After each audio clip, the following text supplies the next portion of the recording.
आज हम जानेंगे कि छठ व्रत में जो लोग भी व्रत रहते हैं तो इस दिन जो है मुख्य रूप से कौन कौन सा जो सामान होता है वह प्रसाद के रूप में चढ़ाया जाता है और साथ ही साथ किन किन वस्तुओं का जो है अर्घ्य दिया जाता है और कौन कौन से मुख्य रूप से इस दिन सामान लगते हैं, इसी के बारे में विस्तार से जानेंगे।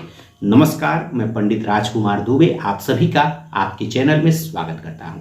तो आइए हम सबसे पहले जाने कि जो छठ व्रत है यह वर्ष 2023 में कब पड़ रहा है।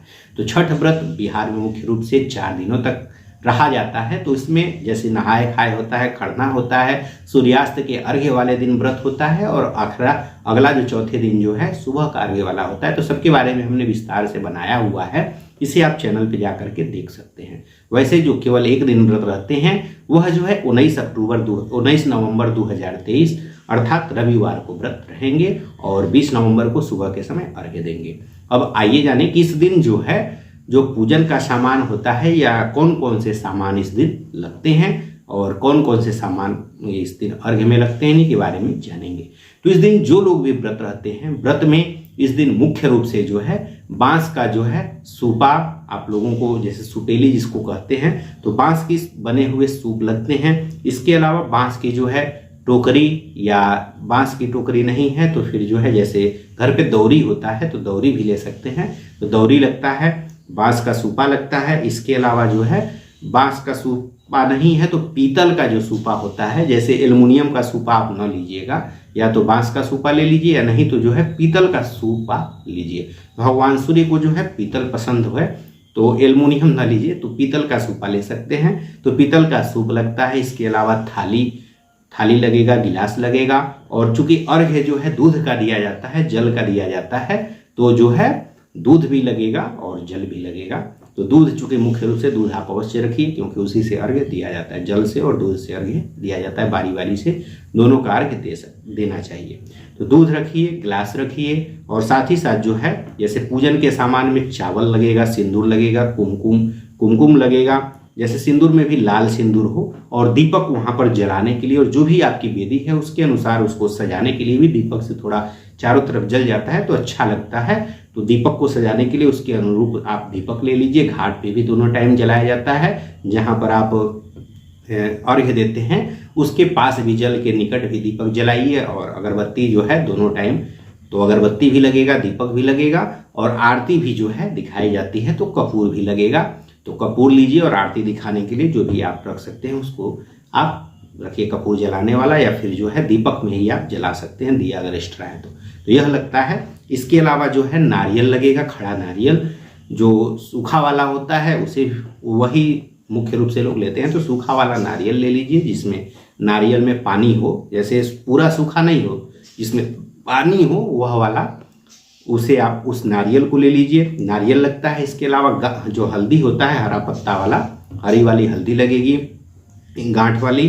इसके अलावा जो है गन्ना लगेगा, गन्ना वहां पर ऊपर खड़ा करने के लिए या सजाने के लिए तो गन्ना लगेगा, सूथनी लगेगी। इसके अलावा सब्जियों में जो भी सब्जी आप ले सकें, जैसे मुख्य रूप से लोग जो है लौकी लेते हैं, कोहड़ा लेते हैं, तो यह जो है सब्जी में, और बाकी अन्य भी ले सकते हैं, तो मुख्य रूप से यही लोग लेते हैं, तो सब्जी लगता है। इसके अलावा जो है शकरकंदी लगता है, जिसे लोग गाँव में गंजी भी कहते हैं, तो गंजी लगेगा। और साथ ही साथ नाशपाती हो गया, बड़ा वाला जो नींबू होता है वह नींबू हो गया, जो देसी नींबू होता है तो नींबू हो गया, शहद है, पान का पत्ता लगता है। इसके अलावा साबुत लगेगा, सुपारी भी लगता है, जैसे अर्घ्य में भी सुपारी रहता है, पान का पत्ता रहता है, तो सुपारी लगेगा, पान का पत्ता लगेगा। इसके अलावा जो है कैराव लगेगा और साथ ही साथ कपूर हमने बताया ही, चंदन हो गया और मिठाई आप अपने अनुरूप मिठाई ले सकते हैं वहां पर चढ़ाने के लिए। इसके अलावा प्रसाद में जो है आप पूड़ी हो गया, हलवा हो गया, हलवा में भी जो है जैसे सूजी का हलवा हो गया, इसके अलावा ठेकुआ हो, मालपुआ है, और आप जो है खीर भी बना सकते हैं, तो ये सब प्रसाद के रूप में जो है उपयोग हो सकता है। इसके अलावा चावल का आप लड्डू बना करके और उसे भी कसार बना करके आप चढ़ा सकते हैं।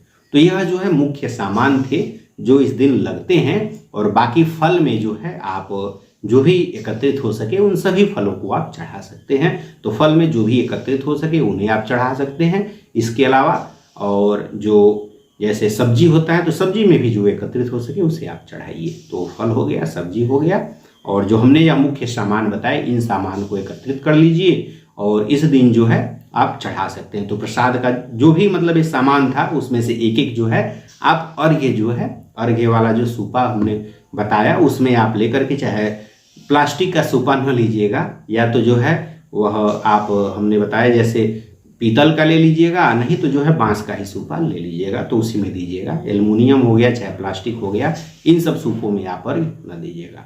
तो जो है जो सामान आपने वहाँ पर लाए हुए हैं उसमें से एक एक सामान जो है उसमें रख लीजिए और अर्घ्य दीजिए। और शाम का भी अर्घ्य अवश्य दीजिए। ब्राह्मण हैं तो ब्राह्मणों से दिलवाइए, नहीं तो जो है स्वतः ही जल का भी अर्घ्य दीजिए और दूध का भी अर्घ्य दीजिए, और उसमें भी जो है 3 बार हो तो अवश्य दीजिए। तो शाम को सूर्यास्त वाला भी अर्घ्य दे, और जैसे जब सूर्य अर्घ्य मतलब सूर्यास्त होने से पहले ही आपको पहुंच जाना होता है ताकि आप वहां पर वेदी की भी पूजा कर सके।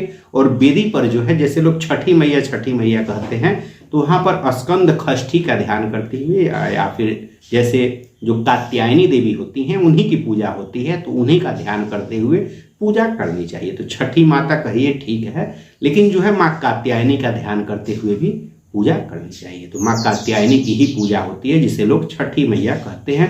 और साथ ही साथ भगवान सूर्य देव की पूजा होती है। इस दिन डूबते हुए सूर्य को अर्घ्य देना चाहिए, और सुबह में सूर्योदय के समय उगते हुए सूर्य को अर्घ्य जो है अवश्य आप लोग प्रदान करिए। और दोनों टाइम दूध और जल दोनों का आप अर्घ्य दीजिए। ब्राह्मण है तो ब्राह्मणों से दिलवाइए और भी उचित है, नहीं है तो फिर जो है स्वतः ही आप अर्घ्य अवश्य दीजिए। तो अर्घ्य दोनों टाइम अवश्य दीजिए। अगर आप लोगों को इस व्रत की कथा के बारे में जानना है, इसका महत्व जानना है, तो इस पर भी हमने विस्तार से वीडियो बनाया हुआ है। इसके लिए चैनल को सब्सक्राइब कर लीजिए और चैनल पर जाकर के आप देख सकते हैं। वीडियो अच्छा लगा हो तो वीडियो को लाइक करिए, और इसी तरह की ज्ञानवर्धक जानकारी अगर आपको चाहिए, चाहे व्रत कथाओं से जुड़ी हुई, चाहे राशियों से जुड़ी हुई, या त्योहारों से या वास्तु से जुड़ी हुई, तो चैनल को सब्सक्राइब कर लीजिए। आपको इस चैनल पर इस तरह की जानकारी मिलती रहेगी।